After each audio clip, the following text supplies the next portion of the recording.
is difficult to remove by logic an idea not placed there by logic in the first place. Hi, I'm Ed Riggins, but most people just call me Riggo, and welcome back to Thoughts for Thursday. That's a chapter title from one of my favorite books of all time. I mention this book often, Too Soon Old, Too Late Smart, by the late Gordon Livingston. Livingston uses very clever language to point out something that we all experience from time to time. When the stakes are high, we often don't decide how to feel based on what we think, using logic. We decide what to think based on how we feel. The problem, of course, is that sometimes the stakes are not actually high. They only seem high because our brains have been hijacked, sometimes by societal forces.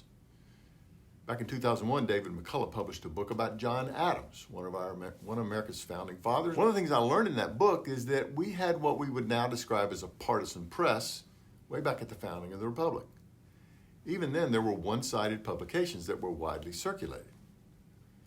But unlike back in Adams' day, we have conflict entrepreneurs now skilled at baiting us.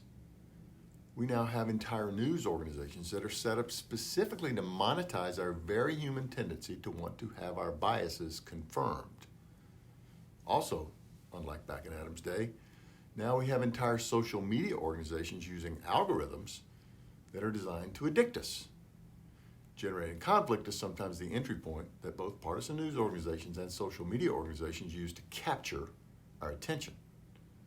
And the professionals who run these organizations euphemize, minimize, and mischaracterize. This is just what conflict entrepreneurs do. So next time you're trying to have a logic-based discussion with someone that's not going well, try to remember Livingston's insight that it's difficult to use logic to remove an idea that was not placed there by logic in the first place. But at least for me, if I really want to up my game, I need to take another step beyond just recognizing this phenomenon.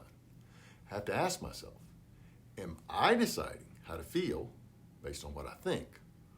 Or have I unwittingly decided what to think based on how I feel?